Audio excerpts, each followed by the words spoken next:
Hola, soy Elgin Clavijo, estudiante de Psicología de la Universidad Popular de Cesar, y en esta ocasión les hablaré del capítulo 3, Dimensiones culturales, individualismo y colectivismo, de Darío Páez y Elena Zurieta, de la materia Psicología Transcultural.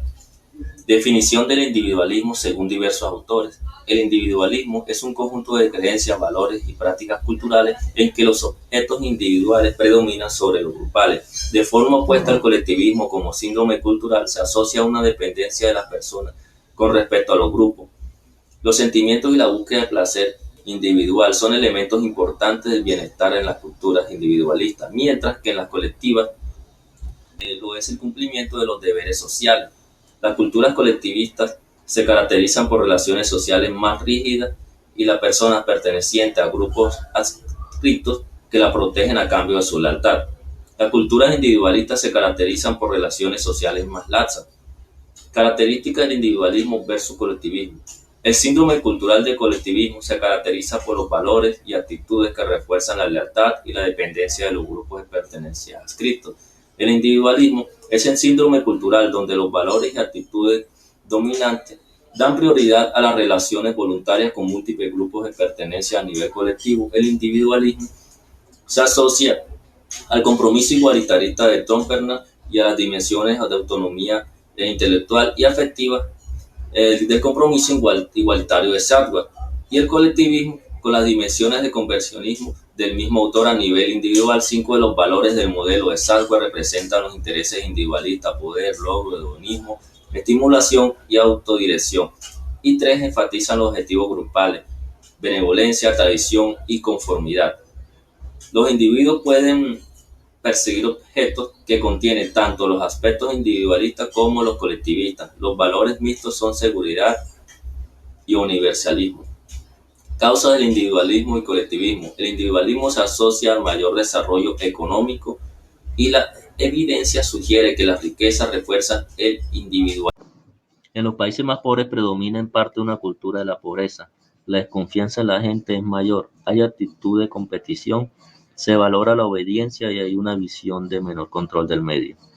La importancia del trabajo y la confianza en los sindicatos era mayor en los países más pobres, cuestionando que en esto se comporta dicho rasgo de la cultura de la pobreza. Existe evidencia parcial sobre el hecho de que los pastores y cazadores recolectores son más individualistas que los agricultores intensivos. Las naciones donde predominan los agricultores, donde hay trabajo extensivo, son más colectivistas que las naciones industrializadas. Hay relación entre el grado de urbanización y el individualismo. Hay relación entre individualismo y movilidad geográfica, pero no hay con la movilidad social ni con migración. Existe una relación con esta última, pero se explica fundamentalmente por la riqueza del país. Hay relación entre individualismo y clases altas, menor tamaño de la familia nuclear, y en sociedades individualistas, mientras que se encuentra una asociación entre familias numerosas y colectivismo. Hay relación entre libertades políticas e individualismo. El dominio institucional y histórico del protestantismo se asocia a valores individualistas, pero estos últimos no se asocian en la actualidad a los atributos clásicos de la ética protestante del trabajo, que son ahorro, esfuerzo, decisión y trabajo.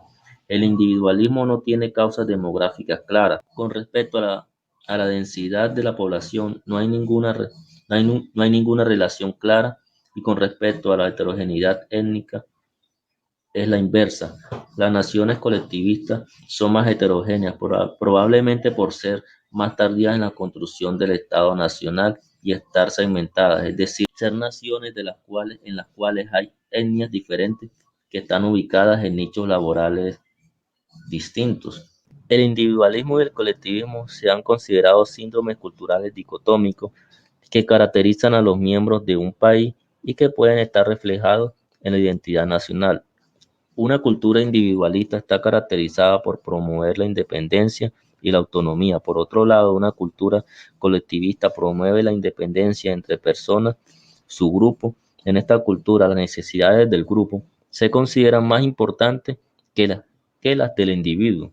Sin embargo, las fronteras geopolíticas entre países no contemplan las diferencias históricas, las normas sociales y las prácticas particularidades culturales entre las localidades y los países. Las personas somos entes complejos, resultado de la confluencia de las diferencias de los diferentes factores biológicos, psicológicos, sociales e históricos, de tal suerte que no es lo mismo ser mujer o hombre en Colombia que en Suecia o Nueva Guinea o en cualquier otra parte del mundo. Es decir, no solo la biología nos determina, sino que está inscrita en un espacio y tiempo sociohistórico determinado. Así, un hecho o fenómeno social puede tener más de una explicación considerando quién lo interpreta, pues si bien hay un consenso cultural que se asume como verdades absolutas, cada cultura posee consensos diferentes, trayendo como consecuencia una amplia gama de verdades posibles.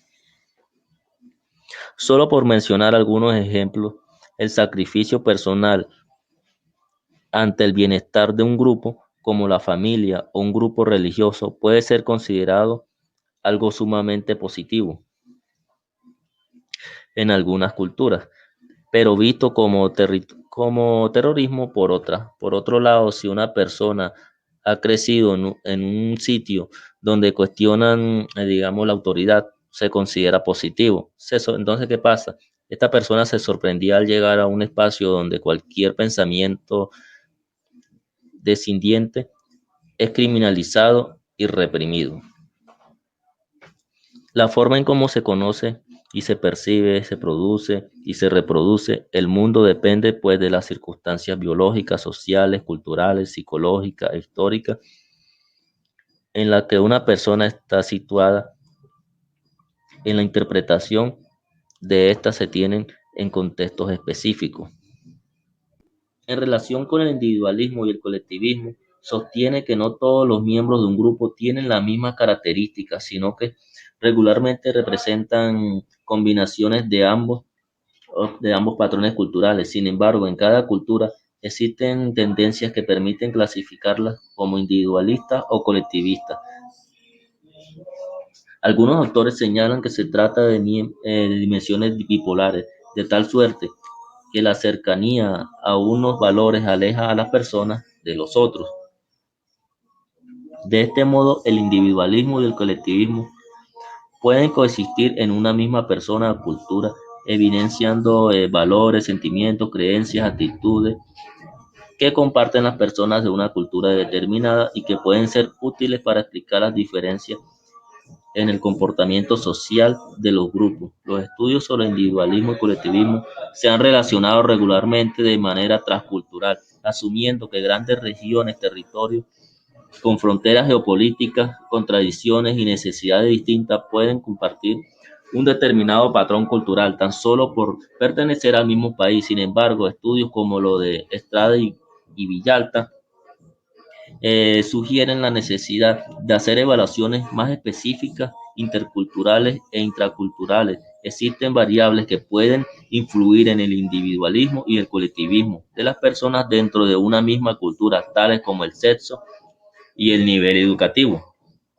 Teniendo como base de las diferencias, la socialización, es factible que distintas regiones del país y con respecto al individualismo y colectivismo que presentan las personas, el individualismo y el colectivismo son constructos para representar un conjunto de características empleadas para definir o entender las diferencias culturales de distintos países.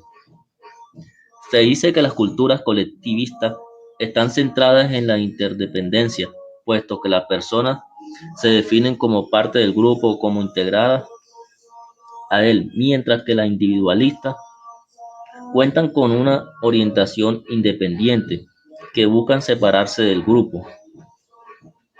Sin embargo, algunos estudios señalan que resulta sumamente arriesgado hablar de un síndrome cultural por país, sin contemplar la diversidad cultural que existe en el territorio de cada uno de ellos.